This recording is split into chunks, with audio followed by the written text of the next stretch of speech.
À Thanksgiving, ma mère s'est moquée de moi, tu conduis toujours ce vieux camion? Mes parents et mon frère ont ri. Mais ce qu'ils ignoraient, c'est que je possédais 15 camions et dirigeais ma propre entreprise. Alors, j'ai payé comptant pour un manoir et j'ai révélé la dette à 6 chiffres de mon frère. Aujourd'hui, il me supplie. J'ai repoussé l'écriture de ce texte pendant des mois. Mais après tout ce qui s'est passé à Thanksgiving, j'ai besoin de me vider le cœur. Ça va être long, mais croyez-moi, ça vaut le coup d'être lu. Je suis un homme de 34 ans et, depuis 15 ans, ma famille me traite comme la plus grande déception sur 3 générations. Pourquoi? Parce que j'ai choisi ce qu'ils appellent une carrière ennuyeuse, dans la logistique et le transport. Pendant que mon petit frère, Kevin, 29 ans, sautait d'une combine d'enrichissement rapide à une autre, je construisais discrètement quelque chose de réel, quelque chose sur lequel ils n'ont jamais pris la peine de m'interroger. Mais commençons par le début, car cette dynamique familiale n'est pas apparue du jour au lendemain. En grandissant, nos parents, maman, 58 ans, et papa, 61 ans, ont montré très clairement qui était l'enfant chéri. Kevin était le charismatique, le papillon social, l'enfant capable de charmer les professeurs pour obtenir des délais, et de se tirer d'affaire par la parole. Moi, j'étais le garçon calme et méthodique, celui qui rendait réellement ses devoirs à temps, et ne causait jamais de drame. On pourrait penser que des parents apprécieraient d'avoir un enfant facile, n'est-ce pas? Faux. Apparemment, être fiable, c'est ennuyeux. Être responsable, c'est insignifiant. Les histoires rocambolesques de Kevin quand il faisait le mur, se faisait prendre en train de boire, ou ratait des examens parce qu'il était trop occupé à vivre sa vie devenaient le divertissement de nos dîners en famille. Mon histoire sur ma promotion au poste de chef d'équipe, dans l'entrepôt où je travaillais l'été? C'est bien, chérie. Kevin, parle-nous de cette fille que tu as rencontrée à la plage. Le schéma s'est mis en place très tôt, et il n'a jamais changé. Kevin était la star. Moi, je n'étais qu'un personnage secondaire, dans ma propre histoire familiale. Quand j'ai obtenu mon diplôme de fin d'études secondaires, j'ai eu un choix à faire.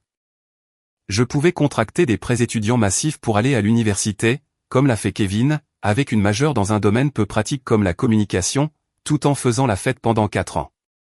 Ou bien, je pouvais commencer à travailler à temps plein, dans l'entreprise de logistique où j'avais fait des petits boulots, et apprendre le métier de A à Z. J'ai choisi la deuxième option. Une grave erreur, selon ma famille. Tu gâches ton potentiel, a dit ma mère quand je leur ai annoncé ma décision. Regarde Kevin. Il va recevoir une vraie éducation, se faire un vrai réseau. Toi, tu vas rester coincé à charger des camions toute ta vie. Mon père a été encore pire. Je n'ai pas travaillé 60 heures par semaine pour que mon fils gâche sa vie dans un entrepôt. Kevin va devenir quelqu'un. Il a de l'ambition. Le fait est que j'avais de l'ambition. Une énorme ambition. Je n'avais juste aucune envie de la crier sur tous les toits, à des gens qui, de toute façon, ne comprendraient pas. J'ai commencé chez Peterson Logistique à $12 de l'heure, en triant des colis. Mais j'étais attentif à tout, comment les itinéraires étaient organisés, quels chauffeurs étaient les plus efficaces, pourquoi certaines livraisons étaient toujours en retard, comment le coût du carburant affectait la rentabilité. Je posais des questions, je me portais volontaire pour faire des heures supplémentaires. J'ai appris à conduire des semi-remorques pendant les périodes creuses. En l'espace de 2 ans, je suis devenu répartiteur. En 4 ans, je gérais les itinéraires de tout le couloir nord-est. À ma 6e année, j'étais directeur adjoint des opérations, gagnant bien plus d'argent que Kevin n'en verrait des années après l'université. Mais ma famille le savait-elle, ou s'en souciait-elle? Absolument pas. Chaque réunion de famille suivait la même routine. Kevin débarquait avec ses histoires sur sa fraternité, ses stages, et ses grands projets post-diplôme. De mon côté, j'avais droit à l'obligatoire, comment va la conduite de camion, Mike? Suivi de changements de sujet immédiats. Le pire, c'était la façon dont il me présentait aux autres. Voici notre fils, Mike. Il travaille dans les transports. Et voici Kevin. Il étudie le commerce à l'université, il dirigera sa propre entreprise un jour. Pendant ce temps, Kevin accumulait les dettes comme si c'était un passe-temps, prêts étudiants, carte de crédit, cette voiture pour laquelle ses parents s'étaient portés garant parce qu'il avait besoin de quelque chose de fiable pour ses stages. Mais bon, au moins, il ne se contentait pas de conduire des camions, comme son frère ennuyeux. Après l'obtention du diplôme de Kevin, les comparaisons ont encore empiré. Il sautait de job en job, chacun étant soi-disant un tremplin vers de plus grandes choses. Commercial dans une start-up technologique qui a fait faillite en 6 mois. Coordinateur marketing dans une entreprise de bien-être, qui s'est avéré être un système pyramidal. Chargé de clientèle dans un cabinet, qu'il a licencié au bout de 8 mois. Mais chaque échec était présenté comme une expérience, du réseautage, ou une quête de sa passion. De mon côté, j'avais été promu directeur des opérations, je gagnais un salaire à 6 chiffres, et j'avais commencé à faire des plans pour me lancer à mon compte. L'histoire du camion est devenue leur blague récurrente préférée. Je conduisais un Chevy Silverado de 2003, que j'avais acheté d'occasion, et que j'entretenais méticuleusement. Il n'était pas très beau, mais il était fiable et entièrement payé. Pour eux, c'était la preuve que je n'arriverais jamais à rien. Mike, quand vas-tu t'acheter une vraie voiture, demandait Kevin à chaque barbecue familial, en se tenant à côté de sa BMW de location, qui lui coûtait plus cher par mois que mon prêt hypothécaire. Ce truc est plus vieux que certains de mes collègues, ajoutait ma mère, avec sa voix inquiète. Chérie, je m'inquiète de te voir conduire ce vieux camion. Et s'il tombe en panne? Tu ne veux pas quelque chose de plus récent, quelque chose qui montre que tu réussis? Ma réponse était toujours la même. Le camion fonctionnait très bien. Je ne me souciais pas d'impressionner les gens, et j'avais de meilleures choses à faire avec mon argent. Ils s'échangeaient ces regards, ceux qui disaient, pauvre Mike, aucune ambition, aucune fierté quant à son apparence. S'ils avaient pris la peine de me demander quelles étaient ces meilleures choses, ils auraient peut-être appris quelque chose d'intéressant. Comme le fait que j'économisais chaque centime possible, que j'apprenais tout ce que je pouvais sur l'industrie du camionnage, et que j'identifiais des opportunités que les grandes entreprises étaient trop lentes, ou trop arrogantes, pour voir. Les chauffeurs indépendants qui travaillaient avec Peterson se plaignaient toujours des mêmes choses, une répartition peu fiable, une mauvaise planification des itinéraires, des équipements qui tombaient constamment en panne, et des entreprises qui les traitaient comme des biens jetables. Plutôt que comme des partenaires. J'y ai vu une opportunité commerciale. À 28 ans, j'ai franchi le pas. J'ai quitté Peterson, et j'ai fondé MD Transport avec mon ami Danny, qui conduisait depuis 15 ans et connaissait chaque autoroute, relais routier et raccourci entre le Maine et la Floride. Nous avons commencé avec un seul camion, un Peterbilt d'occasion, que nous avons acheté avec nos économies communes et un prêt pour petite entreprise.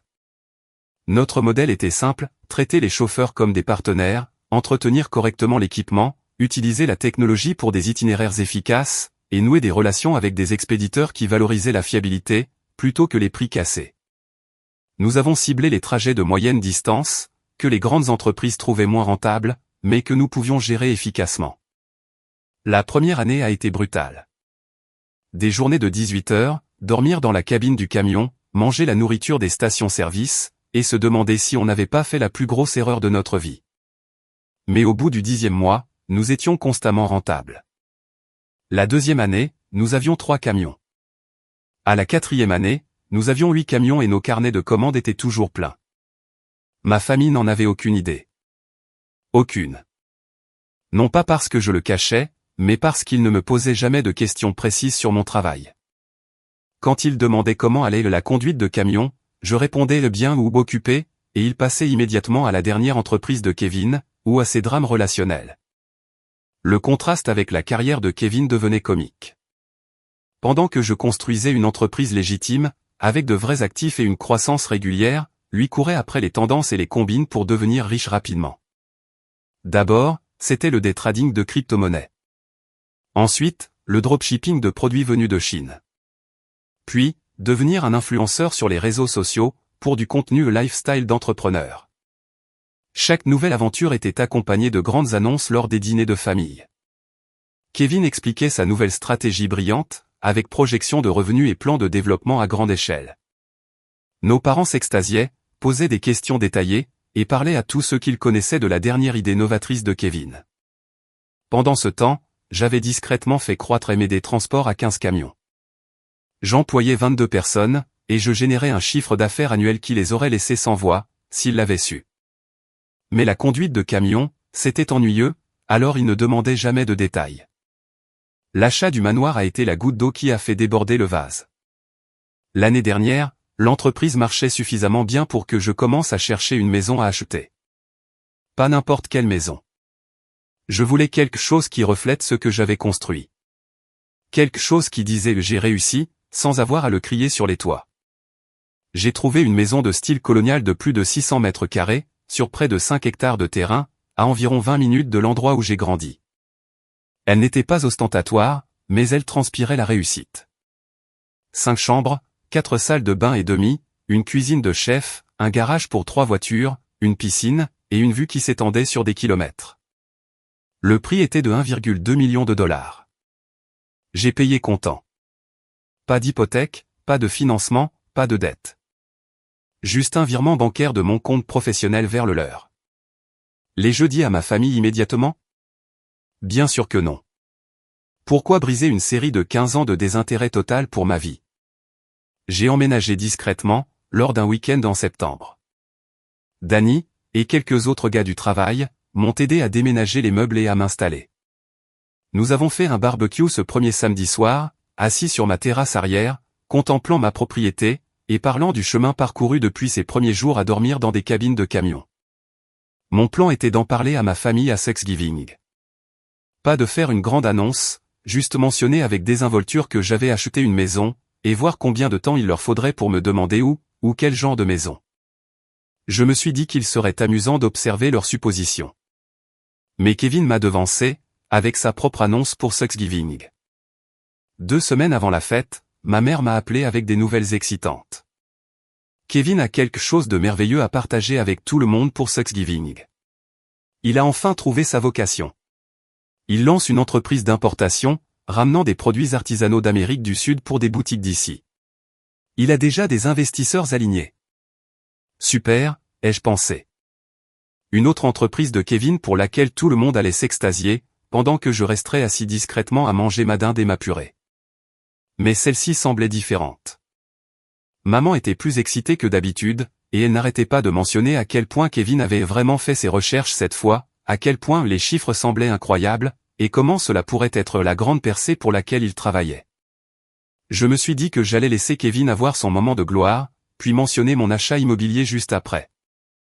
Ce que je n'avais pas prévu, c'est que toute l'histoire allait exploser de la manière la plus spectaculaire possible. Thanksgiving a commencé tout à fait normalement. Kevin est arrivé dans sa BMW, portant un costume hors de prix, qui coûtait probablement plus cher que le loyer mensuel de la plupart des gens.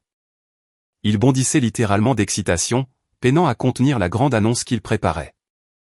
Je suis arrivé dans mon fidèle Silverado, vêtu d'un jean et d'une chemise boutonnée. Les réactions ont été prévisibles. Mike, tu conduis toujours ce vieux camion, a ri Kevin en secouant la tête. Mec, c'est gênant. Quoi? Tu es trop radin pour t'acheter un truc de cette décennie. Papa s'en est mêlé avec sa voix de parent inquiet. Fiston, ce camion doit te coûter plus cher en réparation qu'un crédit auto. Ne serait-il pas plus logique de prendre quelque chose de fiable? Il est fiable, ai-je répondu. Comme toujours. Il roule très bien, et m'amène là où je dois aller. Ils ont échangé ces regards familiers. Pauvre Mike. Aucune fierté, aucune ambition. À rouler dans ce vieux taco, comme s'il avait encore 25 ans. Pendant le dîner, Kevin ne pouvait plus attendre. Il vibrait presque d'excitation lorsqu'il s'est raclé la gorge pour sa grande annonce. Tout le monde, j'ai des nouvelles incroyables. J'ai trouvé ma vocation, ma grande opportunité, l'affaire que j'attendais. Il a fait une pause dramatique. Je lance Artisan Import, spécialisé dans les produits artisanaux d'artisans sud-américains. Pensez poterie, textile, bijoux. Tous authentiques, tous uniques, tous ciblés vers des boutiques haut de gamme.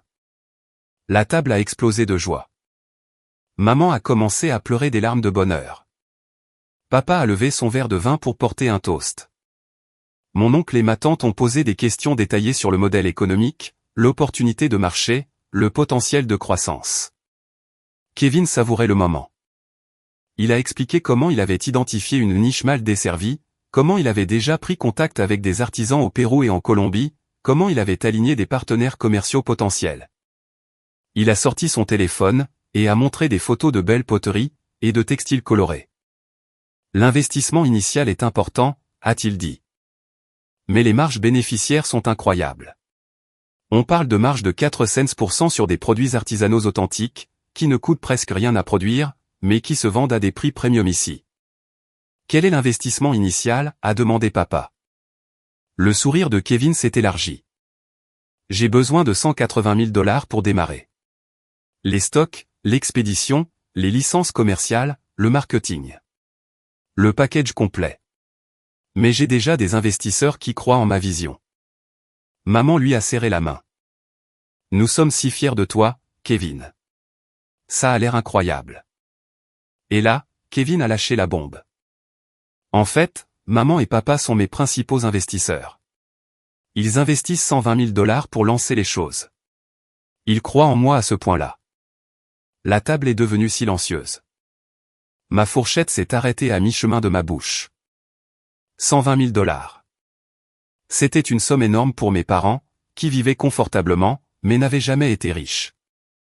Où avaient-ils trouvé un tel montant en liquide? Papa s'est raclé la gorge. Nous avons contracté un prêt sur la valeur nette de notre maison. Le plan d'affaires de Kevin est tellement solide, que nous ne pouvions pas laisser passer l'opportunité de participer à son succès. Mon estomac s'est noué. Ils avaient emprunté sur leur maison, pour financer la dernière combine de Kevin. Leur maison, celle qu'ils avaient passé 30 ans à payer, servait désormais de garantie pour l'entreprise d'importation de Kevin. Mais tout le monde continuait à célébrer. Ma tante a qualifié ça d'investissement familial intelligent. Mon oncle a fait l'éloge de l'esprit d'entreprise de Kevin.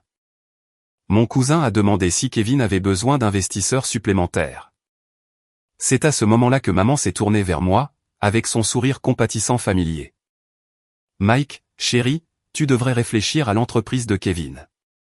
Peut-être qu'il y a un moyen pour que tu sois impliqué aussi. Tes contacts de chauffeurs routiers pourraient connaître des gens, qui ont besoin de pièces décoratives authentiques pour leur bureau. Toute la table a gloussé. Ouais. Laisse-moi demander aux gars de l'entrepôt s'ils veulent des poteries péruviennes à 200 $ pour leur salle de pause. En fait, ai-je dit calmement, j'ai aussi des nouvelles. Kevin a à peine levé les yeux de son téléphone, où il montrait d'autres photos de produits. Qu'est-ce que c'est? J'ai acheté une maison. C'est bien, a dit maman d'un ton distrait, concentré sur l'écran du téléphone de Kevin. Où ça? À Riverside Estate. Là, j'ai capté leur attention. Riverside Estate était le quartier le plus huppé de notre région. Les maisons y commençaient à 800 000 $, et les prix montaient à partir de là. Kevin a levé les yeux de son téléphone. Tu veux dire, genre un appartement à Riverside? Je ne savais pas qu'ils avaient des logements abordables là-bas. Pas un appartement. Une maison. Plus de 600 mètres carrés. 5 hectares de terrain. Silence de mort. Papa a froncé les sourcils. Comment ça, tu as acheté une maison là-bas? Ces endroits coûtent dans les 1,2 million. J'ai payé comptant. On aurait pu entendre une mouche voler. La bouche de Kevin est restée grande ouverte. Le verre de vin de maman s'est arrêté à mi-chemin de ses lèvres. Papa m'a simplement fixé, comme si je venais d'annoncer que j'étais un extraterrestre. C'est impossible, a fini par dire Kevin. Tu conduis des camions. C'est impossible que tu aies ce genre d'argent. J'ai sorti mon téléphone, et je leur ai montré l'annonce immobilière que j'avais sauvegardée. Leurs visages sont passés par toute une gamme d'expressions, pendant qu'ils faisaient défiler les photos de ma cuisine, de ma suite parentale, de mon garage pour 3 voitures, de ma piscine. Comment, a chuchoté papa. Je possède une entreprise de camionnage. M&D Transport. 15 camions, 22 employés, 7 millions de chiffre d'affaires annuel. Le visage de Kevin est devenu blanc. Quoi? Je la possède depuis 6 ans. J'ai commencé avec un seul camion, j'ai tout construit. Nous sommes spécialisés dans le fret de moyenne distance, nous misons sur la fiabilité, et le service client. Ça a plutôt bien marché. Les questions ont fusé à toute vitesse après ça. Depuis combien de temps je possédais une entreprise? Pourquoi je ne leur avais rien dit? Que faisait exactement l'entreprise? Combien d'argent je gagnais? J'ai répondu à tout avec honnêteté. Comment j'avais vu une opportunité, et m'en étais saisi.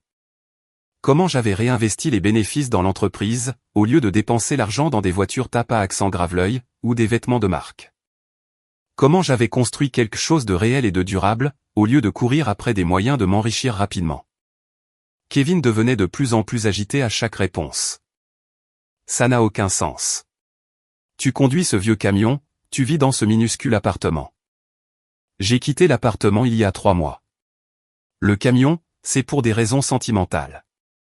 C'était mon premier véhicule de travail, et je n'ai jamais vu l'intérêt de faire des démonstrations ostentatoires, alors que j'étais en train de bâtir une entreprise. C'est là que Kevin a commis sa plus grosse erreur. Au lieu de me féliciter, ou de me demander comment j'avais fait, il s'est mis sur la défensive et est devenu agressif. C'est des conneries, a-t-il lâché sèchement. Tu inventes ça pour détourner l'attention de mon annonce. Montre-moi des preuves. Je lui ai montré des preuves. Relevé bancaire, document d'enregistrement de l'entreprise, photo de mes camions avec le logo de la société. Le visage de Kevin devenait de plus en plus rouge, à chaque nouvelle pièce à conviction. Tu nous as menti pendant des années, m'a-t-il accusé. Tu faisais semblant d'être un pauvre chauffeur de camion, alors qu'en fait tu es riche. C'est quoi ce jeu malsain? Je n'ai jamais menti sur quoi que ce soit. C'est juste que vous n'avez jamais pris la peine de me demander des détails sur mon travail. À chaque fois que quelqu'un demandait comment allait la conduite de camion, je répondais que j'étais occupé ou que ça se passait bien. Et vous changiez immédiatement de sujet, pour parler de la dernière entreprise de Kevin. Maman avait l'air blessée. Mais chérie, pourquoi ne nous as-tu rien dit? Vous dire quoi? Que je possédais une entreprise. J'ai essayé de parler de mon travail lors des dîners de famille, pendant des années.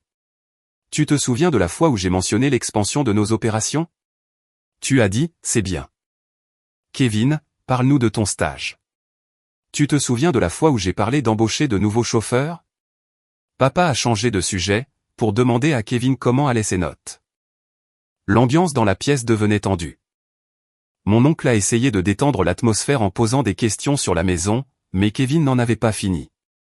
C'est typique de Mike, a-t-il dit amèrement. Toujours besoin de surpasser tout le monde. Il ne supporte pas que j'ai enfin trouvé quelque chose d'important, alors il faut qu'il invente ce fantasme d'avoir réussi. C'est ce qui m'a poussé à bout. Inventer? Kevin, tu veux parler de réalité financière? Parlons-en. J'ai sorti mon téléphone et j'ai ouvert l'application de surveillance de crédit d'entreprise, que j'utilisais pour vérifier les clients et partenaires potentiels. Quel est ton numéro de sécurité sociale, Kevin? Pourquoi? Voyons à quel point tu as vraiment réussi financièrement. Kevin a pâli. C'est privé. Allez, grand entrepreneur à succès. Rien à cacher, n'est-ce pas? Papa est intervenu. Les garçons, ne faisons pas ça. Mais j'en avais fini d'être le frère silencieux, et mis de côté. Kevin n'arrête pas de parler de sa grande entreprise d'importation, et comment elle va le rendre riche. Laisse-moi deviner, tu n'as jamais vraiment dirigé une entreprise avant, n'est-ce pas? Tu n'as jamais eu d'employés, tu n'as jamais eu à payer des salaires, tu n'as jamais eu à gérer des flux de trésorerie. Le silence de Kevin était une réponse suffisante. J'ai continué, et c'est 180 000 $ dont tu as besoin. Ce n'est pas juste pour l'inventaire, n'est-ce pas? C'est pour rembourser tes dettes existantes, afin de pouvoir repartir à zéro. Encore le silence. Combien de dettes as-tu, Kevin? Carte de crédit, prêts étudiants, leasing de voiture. Tout ça? Kevin s'est levé brusquement. Je n'ai pas à écouter ça. Mais je venais juste de commencer. Parce que je devine que c'est significatif. Le leasing de la BMW, l'appartement cher, les vêtements de créateur, le style de vie que tu ne peux pas vraiment te permettre. C'est quoi le total? 60 000 $? 80 000 $? Le visage de Kevin était rouge de rage et d'embarras. Tais-toi, Mike. Plus? Bon sang, Kevin. Combien? C'est là qu'il a craqué. Ce n'est pas tant que ça. Les cartes de crédit ne sont qu'à 43 000 $, les prêts étudiants sont presque remboursés, il ne reste que 67 000 $, et la voiture, il ne reste que 18 000 $. Et il s'est arrêté, réalisant qu'il venait d'avouer avoir plus de 128 000 $ de dettes, devant toute la famille. Le silence était assourdissant. Le visage de papa est passé par plusieurs couleurs. 128 000 $ de dette. Kevin, tu nous as dit que tu étais financièrement stable.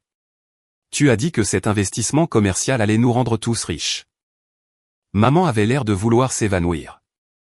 Tu ne nous as pas parlé de dette quand tu nous as demandé d'investir. Kevin a essayé de se rattraper. Ce ne sont pas des dettes, c'est de l'effet de levier. Tous les entrepreneurs à succès utilisent l'effet de levier. L'entreprise d'importation remboursera tout ça, et bien plus encore. J'ai ri, mais sans aucune once d'amusement. Kevin, sais-tu ce qui arrive à la plupart des entreprises d'importation, lors de leur première année? Connais-tu les réglementations du commerce international, les procédures douanières, les risques liés au taux de change, ou les fluctuations saisonnières de la demande? Il n'a pas répondu. As-tu réellement parlé à des détaillants pour qu'ils vendent tes produits? As-tu des accords signés, des bons de commande, quelque chose de concret? Toujours rien. Parce que de là où je suis, ça ressemble à une autre de tes combines. Sauf que cette fois, tu as convaincu nos parents de risquer leur maison pour ça. Papa s'est levé lentement. Kevin, est-ce vrai? Est-ce encore une idée pour s'enrichir rapidement? La voix de Kevin s'est faite toute petite. J'ai fait des recherches. J'ai examiné les opportunités de marché. Les marges bénéficiaires sont réelles. As-tu déjà importé quoi que ce soit, ai-je insisté. Sais-tu comment gérer le dédouanement? Comprends-tu les implications fiscales? As-tu étudié tes concurrents? Chaque question frappait comme un marteau. La façade d'entrepreneur confiant de Kevin s'effondrait pièce par pièce. Finalement, il a explosé. Tout le monde ne peut pas être parfait comme toi, Mike. Tout le monde ne peut pas, par magie, bâtir une entreprise à succès. Certains d'entre nous doivent essayer différentes choses, prendre des risques. Prendre des risques avec ton propre argent est une chose, ai-je rétorqué. Risquer la maison de nos parents parce que tu es trop fier pour chercher un travail normal, c'est tout autre chose. Le dîner de famille était officiellement gâché. Kevin est parti en trombe, claquant les portes et démarrant en trombe avec sa BMW de location. Nous autres sommes restés dans un silence inconfortable, picorant notre dinde qui refroidissait. Papa a fini par prendre la parole. Mike, nous te devons des excuses. Nous n'avons pas été justes avec toi. Maman pleurait. Je n'avais aucune idée que tu avais construit quelque chose d'aussi prospère. Je suis tellement désolé que nous n'ayons jamais posé de questions, que nous n'ayons jamais fait attention. Mais les excuses ne m'intéressaient plus. Mon objectif était de protéger mes parents d'un désastre financier. Papa, tu dois annuler ce prêt sur valeur domiciliaire immédiatement. Ne donne pas un centime à Kevin. Mais nous avons déjà signé les papiers. L'argent a déjà été transféré sur le compte professionnel de Kevin. Mon cœur a sombré. Combien? La totalité des 120 000 $. Il a dit qu'il en avait besoin tout de suite pour garantir les expéditions initiales de l'inventaire. J'ai fermé les yeux. Kevin avait pris 120 000 $ de la valeur de leur maison. Et connaissant Kevin, cet argent était probablement déjà dépensé pour rembourser ses dettes, et non pour de véritables dépenses professionnelles. Je dois passer quelques appels, ai-je dit. Pendant les 3 jours suivants, j'ai fait plus de recherches sur l'entreprise d'importation artisanale de Kevin qu'il n'en avait apparemment fait lui-même. Ce que j'ai découvert correspondait exactement à ce que j'avais anticipé, pas de licence commerciale, pas d'entreprise enregistrée, pas d'accord signé avec des fournisseurs sud-américains, pas de contrat avec des détaillants américains. Juste un plan d'affaires tape à accent grave l'œil qu'il avait probablement copié d'un modèle en ligne. Les 120 000 $ s'étaient volatilisés. Dépensés exactement comme je le soupçonnais. Il avait utilisé 78 000 $ pour solder ses cartes de crédit, et réduire considérablement ses prêts étudiants.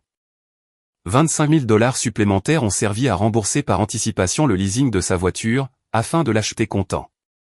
Les 17 000 $ restants avaient été engloutis dans ce qu'il appelait du développement commercial, ce qui s'est avéré être un voyage au Pérou pour prendre des photos de poterie, destinées à sa présentation commerciale factice.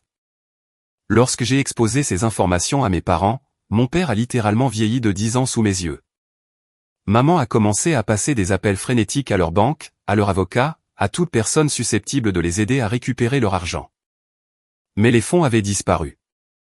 Kevin les avait dépensés, et il n'y avait aucune entreprise légitime à présenter. Pire encore, le prêt sur valeur domiciliaire impliquait désormais des mensualités de près de $800, alors qu'ils étaient tous les deux à la retraite avec des revenus fixes. C'est là que les supplications ont commencé. D'abord, ce fut maman, en larmes, m'expliquant à quel point ils risquaient de perdre la maison, comment ils avaient fait confiance à Kevin, qu'ils ne savaient plus quoi faire, et qu'ils étaient trop âgés pour repartir de zéro financièrement. Ensuite, ce fut papa, adoptant une approche différente, il parlait de responsabilité familiale, du devoir des membres d'une famille qui réussissent d'aider ceux qui sont en difficulté. Il insistait sur le fait que j'avais plus d'argent que je ne pourrais jamais en dépenser, et qu'ils avaient juste besoin d'un coup de pouce pour se remettre sur pied. Kevin s'est fait discret pendant 2 semaines, puis a commencé à m'envoyer des SMS. D'abord des excuses, ensuite des explications, puis des justifications, et enfin, des supplications. Il avait découvert la réalité de mon entreprise, de ma maison, et de ma situation financière, et soudain, j'étais devenu son sauveur potentiel. Les textos ont commencé de manière raisonnable, je suis désolé d'avoir douté de toi. Je n'avais aucune idée que tu avais construit quelque chose d'aussi prospère. Je suis fier de toi. Puis ils sont devenus explicatifs, l'entreprise d'importation est toujours viable. J'ai juste besoin de plus de temps pour développer les relations avec les fournisseurs. Le voyage au Pérou, c'était de la recherche, pas des vacances. Ensuite, il a sombré dans le désespoir, Mike, je sais que j'ai tout gâché, mais je peux réparer ça. Si tu me prêtes juste $50 000, je peux faire fonctionner l'entreprise d'importation et rembourser papa et maman. Et pour finir, il est devenu pathétique, s'il te plaît, ne laisse pas maman et papa perdre leur maison à cause de mes erreurs. Tu es le seul à pouvoir les aider maintenant. J'ai ignoré tout cela. À la place, j'ai engagé un expert comptable judiciaire pour retracer exactement où les $120 000 étaient passés. Je voulais avoir des preuves documentées de chaque dollar avant de décider de la marche à suivre. Les résultats étaient accablants. Non seulement Kevin avait dépensé l'argent exactement comme je le soupçonnais, mais en plus, il mentait sur sa situation financière depuis des années. Les $128 000 de dette qu'il avait admis à Thanksgiving s'élevaient en réalité à plus de $180 000, si l'on incluait les dettes envers des amis, de la famille, et quelques sociétés de prêt sur salaire douteuses. Fort de ces informations, j'ai pris une décision. J'ai convoqué une réunion de famille dans ma nouvelle maison. Je voulais qu'ils voient à quoi ressemble la vraie réussite, ce que l'on peut accomplir en construisant quelque chose de concret au fil du temps. Ils sont arrivés par un froid dimanche de décembre, l'air petit et dépassé alors qu'ils franchissaient ma porte d'entrée. Maman a halté devant le hall, le grand escalier, et l'a vue à travers les baies vitrées. Papa a simplement regardé autour de lui avec un émerveillement silencieux. Kevin est venu lui aussi, la queue entre les jambes, humble pour peut-être la première fois de sa vie d'adulte. J'ai tout étalé sur ma table de salle à manger. Les relevés bancaires montrant les dépenses de Kevin. Les documents d'enregistrement d'entreprise prouvant l'inexistence d'Artisan Import. Les rapports de solvabilité révélant l'ampleur de ses dettes. Voici la situation, ai-je déclaré. Kevin a pris vos $120 000 et les a dépensés pour rembourser ses propres dettes. Il n'a démarré aucune entreprise. Au total, il doit plus de $180 000, en incluant tout le reste. Il n'y a pas d'entreprise d'importation, pas de fournisseurs sud-américains, pas de partenariat avec des détaillants. Maman s'est remise à pleurer. Papa avait l'air de vouloir étrangler Kevin. Mais je n'avais pas terminé. Cependant, ai-je poursuivi, je suis prêt à vous faire une offre. Ils ont tous levé les yeux. J'espère que Kevin va me céder une procuration pour toutes ses affaires financières. Il retournera vivre avec vous, trouvera un emploi normal, et suivra un budget strict que je vais établir. Chaque centime qu'il gagnera, au-delà de ses dépenses de base, servira à vous rembourser. Kevin a commencé à protester, mais j'ai levé la main. En échange, je rembourserai votre prêt sur valeur domiciliaire. Les $120 000 seront transférés sur votre compte bancaire demain matin.